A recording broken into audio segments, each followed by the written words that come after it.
Salutare, prieteni! Astăzi 31 ianuarie 2021.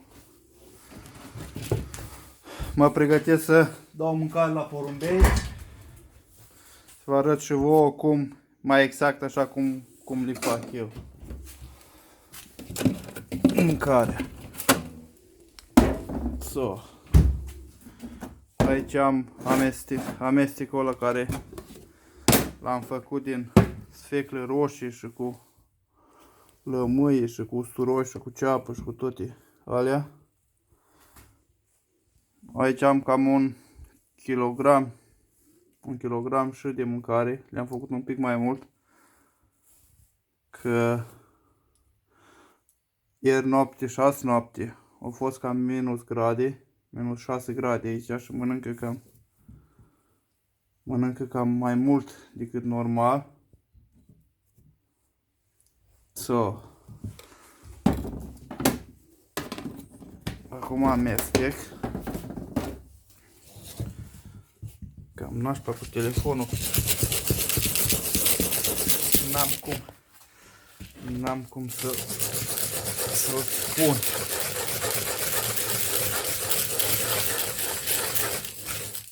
Amestecăm până se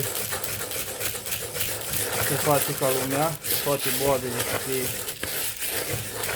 să aibă compoziție pe ele.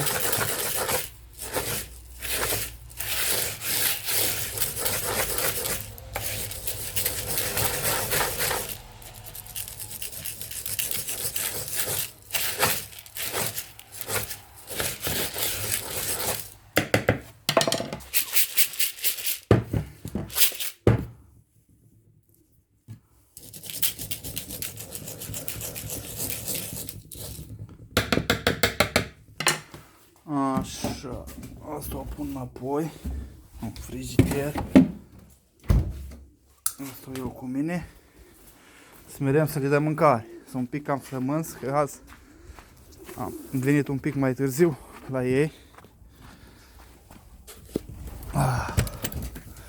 Hopa, hopa, hopa, raita!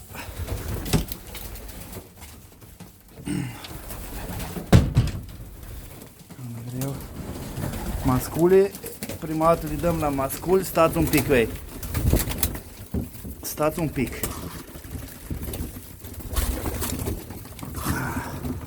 Da? 2 3. Ei, dă-te jos de acolo. 4 5. 1, 2 pe aici, pe acolo, una pe aici și una pe acolo.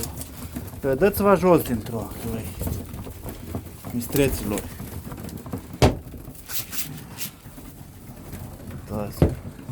Da.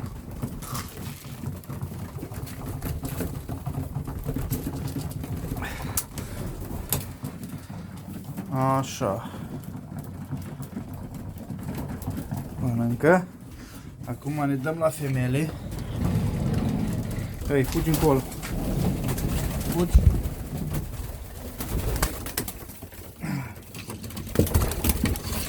Ce ați făcut? Dă-te încolo. Pac. Acolo. Acolo.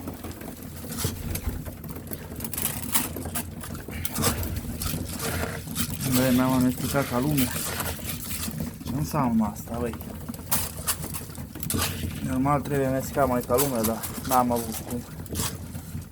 Nu putem filma după aia. Așa. Fetelor, băgăți la mâncare. Cum se poate vedea, mănâncă toate, fără nicio reținere. Când miroase a usturoi sau la ceapă sau eu știu ce, bagă la găzdan de ruplu. Trebuie să le obișnuiești, bineînțeles, cu mirosul. Că dacă nu, la început mai înstrâmbă din nas.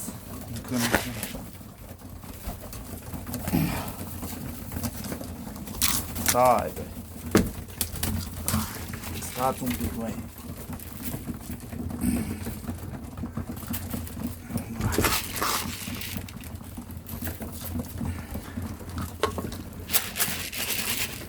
Mă ascult să mai dau un pic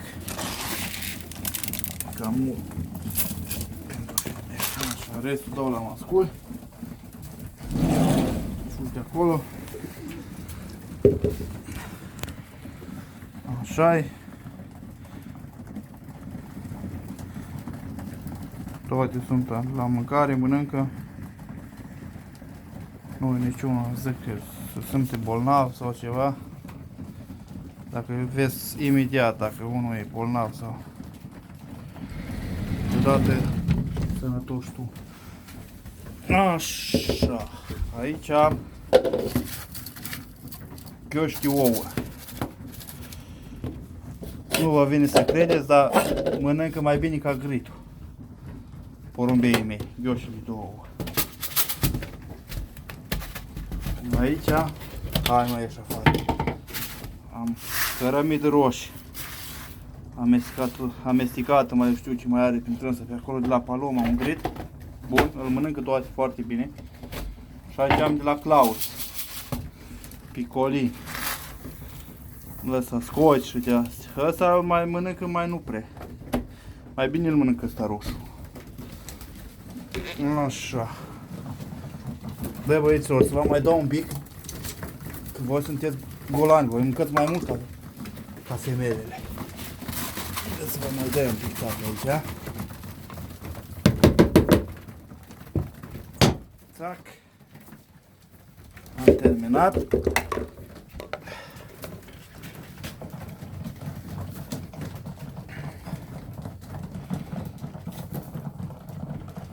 Aveți apetit, bărbat? Da. Cum se poate vedea, ușa înghețată până în sus. Minus 6 grade a fost aseară. Așa un frig, cam de mult n-am mai avut aici la Marea Nordului, cum ar veni în Germania. Aici mi-am modificat. Aveam altă volieră mai mică și am scos-o aia, am să o pun pe asta mare. E mai bine. Așa. Cu mâncarea am terminat-o. Astea le spăl eu după aia. Apă. Le-am făcut ceai. Le-am făcut ceai la porumbei. Mașinile sunt înghețate bocnă. Poa.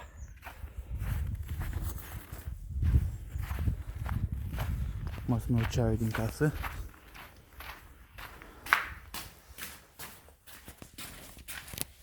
Țac. Țac, țac.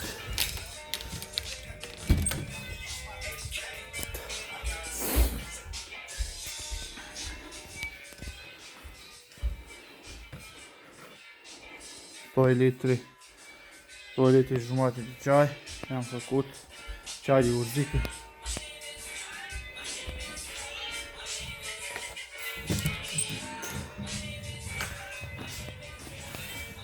Și cu lămâi.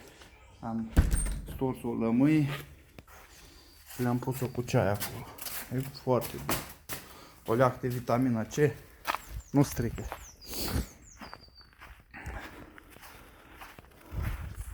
Tot înghețat. Da? Sunt un pic de aer din România, aici în Germania.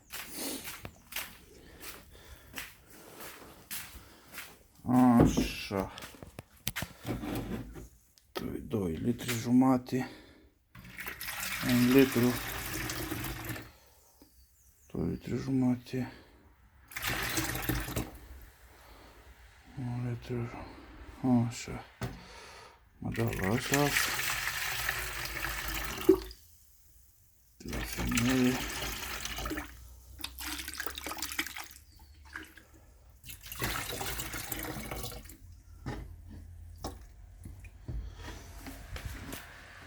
Gata. Am să pun acolo. Acum mă dă să le pun aici. Meream să le dau. Să vedem. E mai Îmi strâm din nas câteodată când le pun lămâie, dar nu contează. Trebuie să bei, dacă nu beau le rup fâșul. Na, bărbați, ați terminat? Ați terminat. Să întorc toată pătoarea. Porca mizeria. Cum să dau? Dai un pic. Să întorc. Nașpa, îmi trebuie o cană. Până la urmă, cred că